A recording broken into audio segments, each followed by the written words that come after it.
Hey everyone, my name is Navan Kothari, and I'm here with Jhillika Kumar, who's the CEO and founder of Mentra. How are you doing today, Jhillika? I'm doing great. Thank you. Glad to be here. Yeah, I'm glad you could be here. Great that we could set this up. I'd love to hear more about Mentra. So, in your own words, could you briefly describe what is Mentra and what you guys do? For sure. So, Mentra is an employment network for the one in every seven human beings who are neurodivergent. So, we match candidates, job seekers who think differently with meaningful career opportunities on the Mentra platform, as well as the support that they need to become job ready. Yeah, it's great to hear. And kind of touching right into that for neurodivergence, what are some of the difficulties that they face in terms of employment? Absolutely. So, as you know, 15 to 20% of the world's population is, neurodivergent, and that includes autism, ADHD, dyslexia, various forms of cognitive variation in the way that the human brain works, perceives the environment and thinks. And a lot of the challenges that, we've noticed in our research with the population with the neurodivergent community is that there is this 80% under an unemployment rate and 40% specifically in unemployment, and a large reason for why that is not due to like aptitude or cognitive ability.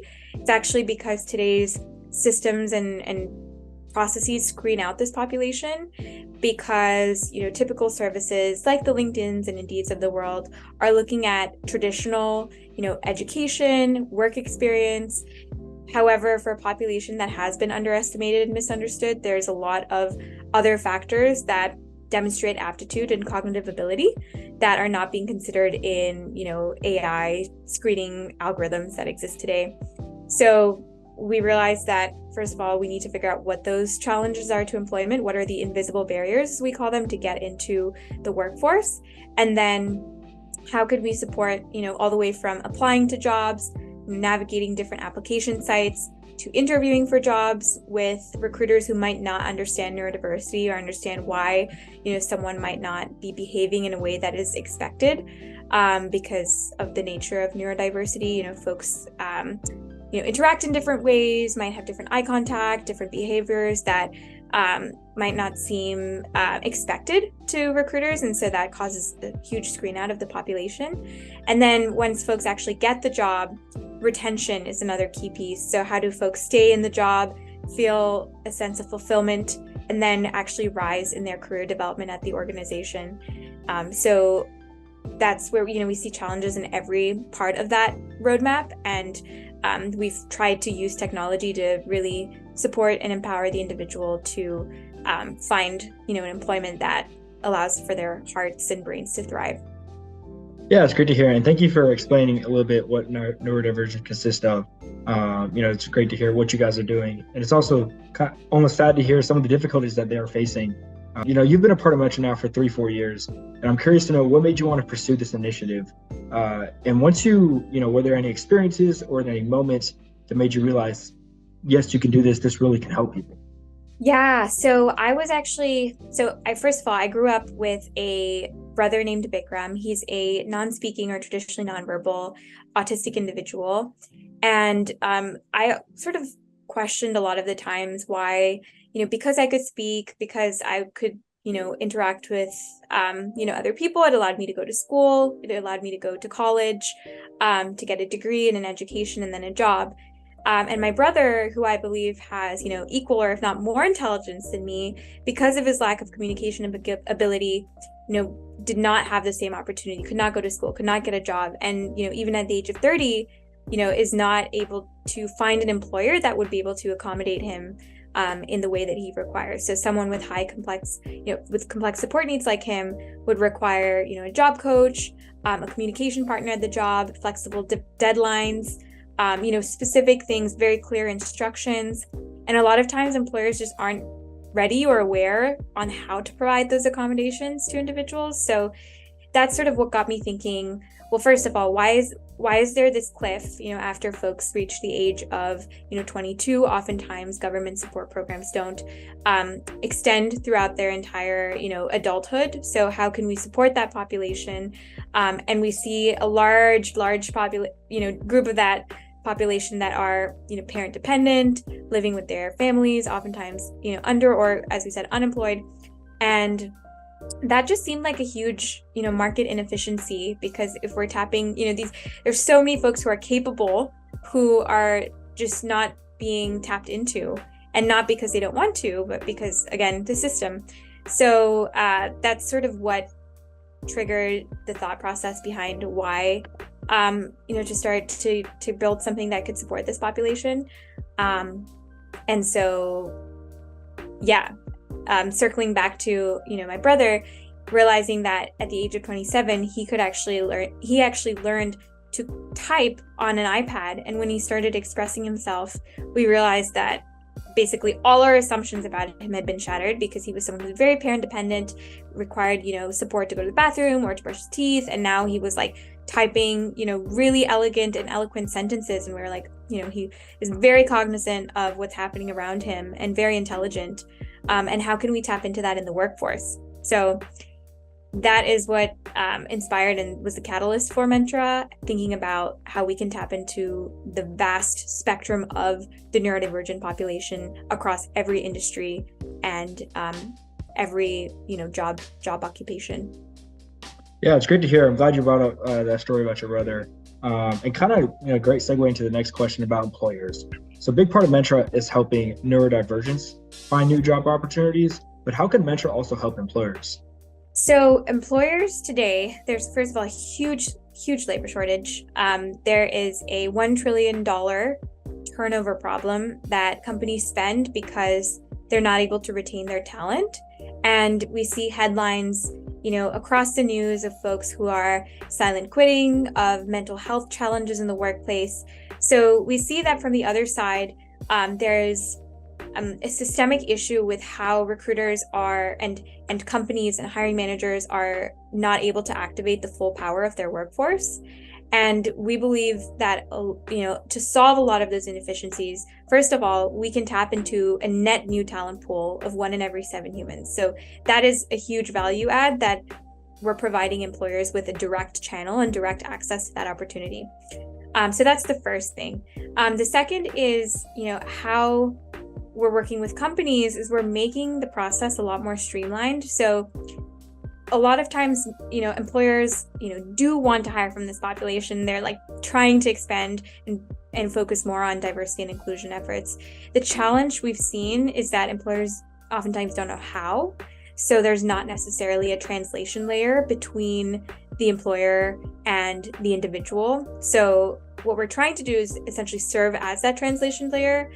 If we take in, what an employer is looking for in a job description and really dissect that, understand what does the team look like, what do the environments on the job look like, what is the environment physically that the individual will be in, what are the accommodations the company can provide. If we can really understand that, then we believe, and then we also have that really deep understanding of the human being, then we believe we can make the match really, really maximizing on retention and job satisfaction and tapping into the fullest cognitive ability of the human being. That's our long-term goal, and that will, we believe, reap a lot of benefits for companies on the other side who are now not losing money, because there's a stat that neurodivergents are 70% more loyal than the average employee. So really supporting and staying with the organization in the long term and driving that success. So that's the second piece. And then the third I'll tap on really quick is employer education and awareness. So how can we get employers aware that, guess what? You already have neurodivergence in your organization today. You just don't know it. A lot of folks are masking in their organization. And now they're starting to unmask, starting to share their neurodivergence, because it's not just seen as a weakness and something that needs to be accommodated. It's seen as a strength and a unique way of thinking that provides cognitive, assets in the workplace. So those are, I would say, the 3 ways that we're supporting employers to really tap into the talent pool. No, it's great to hear, and I think it's important for people to realize that it's both sides of the equation. It's not just one side, but both sides have to be able to work together. And I think that awareness piece is also important because, like you said, there are people around us that might be part of that neurodivergent community, and we might not even know about it. And it's great to just be aware about it and not really see it as a weakness, but like I said, see it as a strength. So kind of shifting gears towards startups. Why did you want to pursue startups? Why did you want to go down the entrepreneurial path? Great question. When I started, so I was at Georgia Tech, just like yourself. I was studying computational media, and my, at the time, desired role in the workforce was UX design, because I really loved working with humans, understanding their pain points, the challenges they faced. And then I also personally realized the power of technology to empower individuals like my brother, who, because of good user interface, learned how to navigate YouTube by himself without any support. And that was it was eye-opening to me personally, that you could design technology that could actually empower an entire, subsection of the human population. So that was intriguing. And then learning I realized that a lot of the principles from UX design, like customer discovery is synonymous with user testing, A/B studies, like putting out products, testing how they work, coming back, getting feedback. Like, I realized there's a lot of transferable skills between being an entrepreneur and going through the design thinking process. That was really exciting to me. And how we actually started was we were looking at, we applied to a government grant, or more like a government challenge out of college. And we wrote like a 45-page proposal in the garage at Georgia Tech. And then we condensed that to 15 pages and submitted it to this, Department of Health and Human Services. And it was sort of a long shot because we were just students and, had a few, TED Talks and speeches under our belt, but we hadn't really built anything yet. And it was amazing to see that the government not only selected us out of 60 companies to be like the top 5, but then over the next year and a half, we ended up being selected as the #1 grand prize winner from those 5. So we kind of went through this 3-stage challenge. And that validated that, yes, there is a business need. The government is looking to solve this challenge for building inclusive pipelines for people with disabilities, and that our model actually could work and it could scale. So that was a huge validation for us. And actually worked in corporate America for 2 years before jumping onto the startup full time, but always working on it as a side hustle because I realized, I had to get some industry experience in order to, really make the most impact in the long run. So yeah, that's kind of how the entrepreneurial path took me from college, focused on UX, and then navigating towards starting a research project, applying to a grant, and then, getting the funding to be able to support us. Eventually we got a grant from Microsoft, and then we got investment from Sam Altman, which kind of led us on the path of now being full-time and having a team of 6 that we're actively expanding. Yeah, it's great to hear kind of how your journey has progressed to where you guys are now. I think it's important that you touched on having that industry experience can also help in a startup, being an entrepreneur. It's good to have that base knowledge. Doesn't mean you need to pursue that your entire life, but it's good to just have that kind of knowledge and experience. Kind of going into the next question, when you talk about your startup and the beginnings of it, what are some of the challenges that you faced, both in that creation phase and even now in more of the execution phase of it? That is a great question. I think I've honestly learned so much from just the 2.5 to now 3 years of operating this startup than I have almost in my entire life. Because I think as, a CEO and even as a leader in an organization you're building, you just have to wear so many hats all the time. So from wearing a people and hiring hat to a marketing hat to a sales hat to, fundraising hat, I think all of those different pieces have come with their own challenges.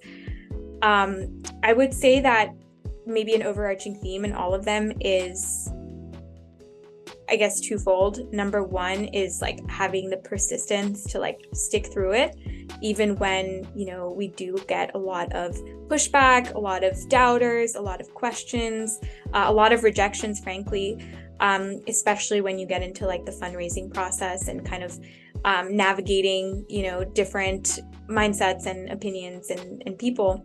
So, sticking through, holding clear to the vision, and also testing out, what works, what does the market actually want, and are you building that? I think a lot of times entrepreneurs go into it saying, hey, I had this problem, or I know someone who had this problem and I want to fix it.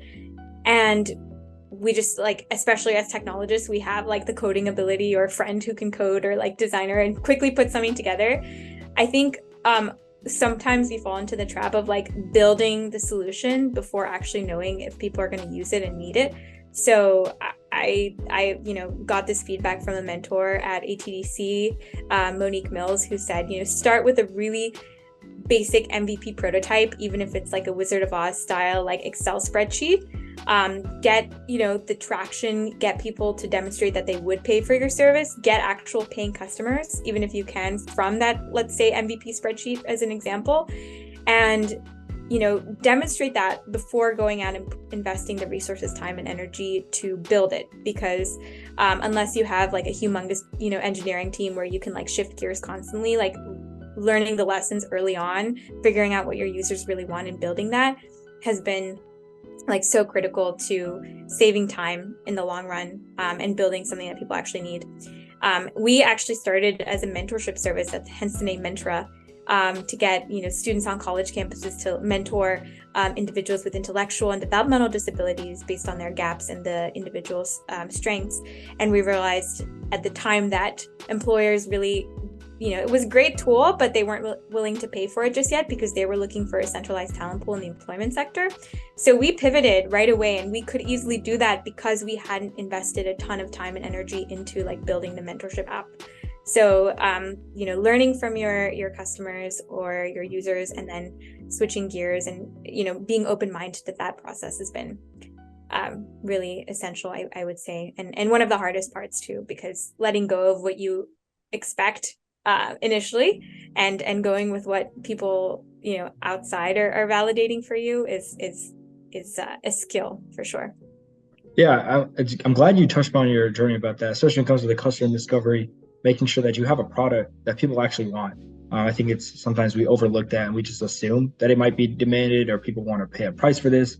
But until you actually ask people, we never actually know about that. So I'm glad you touched upon that. Can you talk about the process of acquiring your first or even first few customers? And when it comes to measuring that success, has that measuring of success changed over the last few years? Yeah, totally. And just to the point too about like building, I think right before this, we were talking about like when you're in the building phase. I think when you get to like the fundraising phase too, it's interesting because a lot of founders like don't like the fundraising process. It's very, different than like building your product, which oftentimes is more fun. But I realized over time that when you talk to different investors, you're kind of like, it's kind of like you had your head down, building, and then you kind of are forced to almost put your head up and try to like sense where the market is at, and understand like from an economics and unit economics standpoint, like, does your business make sense? Are you making the right decisions? Do people actually see the value in the pitch that you're giving? So yeah, from both like considering your users and considering your investor needs and kind of putting your head up and engaging where the environment is at is really useful. To your question about employers and how we got our first customer, it's a great question. We honestly, there's this roundtable called the Neurodiversity at Work Roundtable, started by Microsoft. And interestingly, when we were in college, we cold emailed like the head of this program, Neil Barnett, who's also a Yellow Jacket. And he responded and he said, hey, why don't you, present your solution to our roundtable in the next meeting? And we went into that meeting, presented what we had, and then we got a lot of feedback. And it's just been a process of taking that and integrating it and figuring out like who would be willing to pay for a service like this. Like, what is the problem that we're solving that someone would actually like be willing to put money down for? And that would have to be like a really, really, deep need that we have to identify and solve for. So our biggest customer actually came from one of our partnerships with Vanderbilt, actually our first and biggest customer. And they've, been a huge partner for us. And honestly, the YC mindset of doing things that don't scale has been something we've adopted too, because, the tech today is not where we hope for it to be. And, we still have like a human supported technology enabled service. And oftentimes like that's what you have to do in order to get that first customer and, support them. And even if it means like putting in the hours and building the tech around it, basically. So, that's how how we've been going through that process, and then getting more and more customers has honestly been, going to conferences, presenting what we're building, speaking at events, getting the mission out there, Zoom info, cold reach outs to folks, having a presence on LinkedIn as well, and reaching out to DEI leaders or like your specific target audience, has been something that we've, deployed many strategies for on the sales side. And we're seeing a lot of like inbound leads as well, in addition to the outbound leads that we give. So yeah, happy to go deep. It's great to hear, that getting that first customer and kind of seeing what you guys are going now. And I think that when you talked about the cold call emails, I think that's honestly a skill. That's something people need to sometimes master, specific strategies and how to reach out to people, personalizing the message to increase the chance of them responding to and then hearing what your message is. And I think that itself requires some strategy and skill to it. Yeah. In fact, there's a book I recommend. It's called The Third Door, and it has a template in there on how to like cold reach out to your dream mentors. And the book in itself is incredible. So I recommend it to anyone. It's called The Third Door by Alex Benayan. Gotcha. That's great. I'm glad you're sharing that. So looking into the future, what are your long-term goals for Mentra, and how do you see it helping in creating a more inclusive and accessible society? So our goal for Mentra in the next year is to get 2,000 neurodivergents hired into the workforce. And right now we're at 57, so that's almost a 30x increase. And the way we believe we can do that is through technology and really scaling the high-touch manual services that exist today. What we hope for that to accomplish is to really change the lives of folks who are, misunderstood and underestimated in the world, and to provide them with the independence that comes with an income, as well as, the financial and personal liberation to pursue what their heart, desires and what they're fulfilled by. And we believe that that will result in like an economic boost in productivity and morale, as well as bottom line as a whole. So that's our goal. And, how we see that translating into the education system is, can we build pathways for folks who think differently to enter the workforce and to really succeed and thrive and learn how to find a job, how to navigate the process, how to get the education and support that they need on the job, so that we can allow for long-term success in the workforce. Yeah, it's great. And I really hope with that goal of 2,000 that really gets accomplished. I can't wait to see what happens. So our last question here, just to end it, I know you talked about mission-driven business, a little bit about that. What is your advice for young entrepreneurs who are trying to pursue a mission-driven business? Because there are difficulties that do arise with it. So what is your advice for them? My advice is this quote by Justy Musk: choose one thing and become a master of it. Choose a second thing and become a master of that. Because when you become a master of two worlds, let's say engineering and business, you can bring them together in a way that will have idea babies so that no one has seen before, and create a competitive advantage because you can move between worlds, speak both languages, connect the tribes, mash up elements to spark fresh creative insight until you wake up with an epiphany that changes your life. Thank you. That's great. I'm glad you used that quote. So I just want to say thank you for your time today, Jhillika. I really appreciate you being here, and I can't wait to see what you and Mentra accomplish in the next few years. Awesome. Thanks so much, Navan. And if you guys want to learn more about Jhillika, Mentra, and her journey, please check out the information in the bio. If you want to check out the last video, that's also in the bio. Thank you.